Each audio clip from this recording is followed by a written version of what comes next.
brought to you by Palvi Agrico.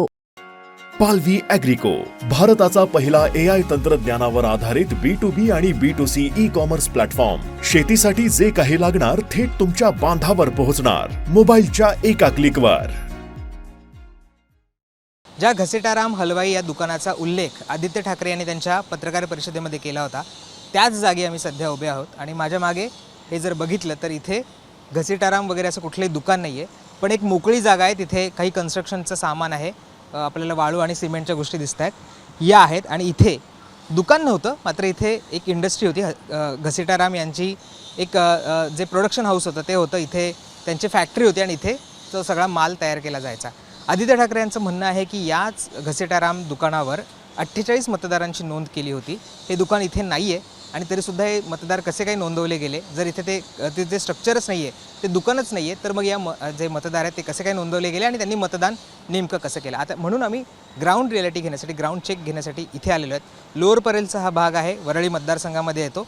A to Z industry नावाची एक भाग आहे, जिथे अनेक वेगवेगळ्या प्रकारचे इंडस्ट्रीज आहेत आणि त्यामध्येच हे जे लोकेशन आहे ते आम्हाला सापडलेलं आहे. या लोकेशनमध्ये जर बघितलं तर सध्या इथे कुठल्या तरी बांधकामाचं सुरू आहे. पण आम्ही इथल्या काही लोकांशी चर्चा केली, त्यावेळेस त्यांचं असं म्हणणं होतं की 2017-18ला इथे एक जे इमारत होती ती डिमॉलिश करण्यात आली, ती पाडण्यात आली आणि त्या इमारतीमध्ये घसेटाराम हलवाई यांची ती जी काही फॅक्टरी होती किंवा जे दुकान होतं ते होतं. आणि त्यानंतर इथे कुठलंही तसलं दुकान नाही आहे किंवा कुठल्या फॅक्टरी नाही आहे. आदित्य ठाकरे यांचं म्हणणं आहे की 10 वर्षापूर्वीच हे डिमॉलिश करण्यात आलेले, पाडण्यात आलेले आहे आणि तरीसुद्धा हे सगळे मतदार या सगळ्या ठिकाणी नोंदवले गेलेले. त्यामुळे इंटरेस्टिंग भाग असे आहे की अनेक जसे भाग आहेत की ज्याच्यामध्ये त्यांनी एक उदाहरण दिलं होतं की एका घरामध्ये सुद्धा अनेक लोक नोंदवण्यात आलेली आहे. अगदी छोटंसं घर आहे आणि त्याच्यामध्ये सुद्धा मोठे मतदार किंवा मतदार दाखवण्यात आलेले आहेत. त्याच पद्धतीनं आपण जर बघितलं तर या ठिकाणी सुद्धा एक इंडस्ट्री होती किंवा एक छोटंसं दुकान होतं, एक फॅक्टरी होती, त्याच्यामध्ये 48 मतदार हे दाखवण्यात आले होते असा दावा आदित्य ठाकरे यांनी केलेला आहे आणि त्यांनी मतदान केलं असं सुद्धा त्यांचं म्हणणं आहे. त्यामुळे जर आपण बघितलं तर 2017-18पासून जर इथे कुठली इमारतच नाही आहे किंवा इकडलं कुठलं मोकळं जी जागा आहे तर तिथे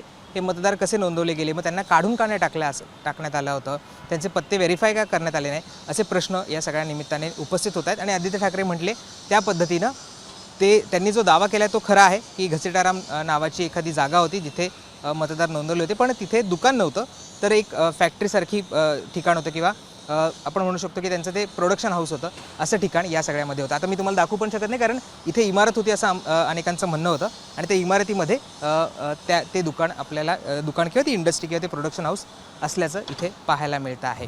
माझ्यासोबत योगेश बाने आहेत, जे A to Z ही जी इंडस्ट्री आहे तिथले मॅनेजर आहेत आणि त्यांच्याकडनं आपण या सगळ्या संदर्भातली अधिकची माहिती घेणार आहोत. सर, काल आदित्य ठाकरे यांनी एक दावा केला की ह्या भागामध्ये एक घसेटाराम हलवाई नावाचं दुकान होतं आणि ज्याच्यामध्ये त्यांचं म्हणणं आहे की 48 मतदार हे नोंदवले गेले होते.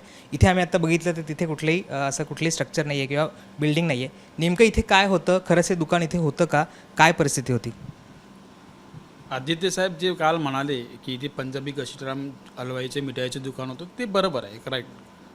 2017-18ला ती बिल्डिंग पाडली गेली BMCच्या नोटीसच्या हिशोबाने, कारण ती बिल्डिंग डिॲपरेट झाली होती आणि ती बिल्डिंग पाडली गेली. त्यात ते सोसायटीचं काहीतरी काय इश्यू असतील, पण ती बिल्डिंग पाडली गेली ॲज पर BMC नोटीस.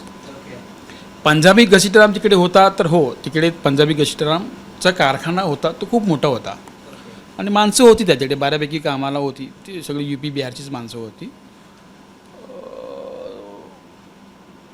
आता त्याच्या व्यतिरिक्त तिथे म्हणजे ती पडताळणी कुणी करायची ते पण ती लोक जी तुम्ही म्हणालात की ती फॅक्टरी होती, दुकान नव्हतं आणि तिथे त्यांचं प्रोडक्शन व्हायचं, पण तिथे मग जी लोकं होती कामाला ती तिथेच राहायची की ती वेगळीकडनं यायची? इथे राहण्याची काही सोय होती त्यांची? तिथेच बहुतेक राहायची, कारण कारखाना मोठं होतं नाही. आज काय त्यावेळेला ती ते लोकांना माणसं कामाला भेटत नव्हती, तर त्यावेळेला ती लोकं कदाचित तिथे राहत असतील. पण तुम्ही इथे काम करतायत किती वर्षापासून तर जी काही कारखाना होता किंवा ते होतं ते? आणि पंजाबी घसेटाराम खूप फेमस होता आणि ते बरीच वर्ष त्याला तिकडे होतं, बरीच वर्ष झाली.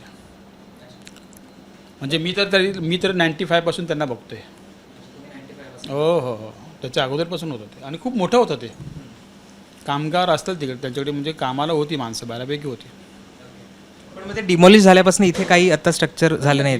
डिमॉलिश झाल्यानंतर ती माणसं, कारखाना गेला, ती माणसं पण गेली. आता ती माणसं कुठे गेली, मुंबईत राहिली की गावी गेली ते काय माहिती नाही, पण माणसं होती. हो हो. जेव्हा डिमॉलिश झाली जसं तुम्ही म्हणता 17-18 त्यानंतर इथे काही तयार झालं नाही किंवा इथलं कुठलं स्ट्रक्चर नाही नाही नाही त्याच्यानंतर काही नाही. आता ती मोकळीच जागा आहे तिथे काही होत हो मोकळी जागा आहे. त्यामुळे खरं तर आपण ह्यांच्याकडनं सुद्धा सरांकडनं सुद्धा समजावून घ्यायचा प्रयत्न केला. त्यांचं म्हणणं आहे की इंडस्ट्री होती, एक प्रोडक्शन हाऊस कारखाना त्यांचा होता आणि तिथे अर्थात लोकं होती कामाला, तिथे ते काम करायची, कदाचित ती राहतसुद्धा असतील. पण अशा पद्धतीनं गेल्या काही वर्षापासून म्हणजे जसं त्यांचं म्हणणं आहे की 17-18पासून तिथे काही नाही आहे, ती डिमॉलिश करण्यात आलेली आहे बिल्डिंग.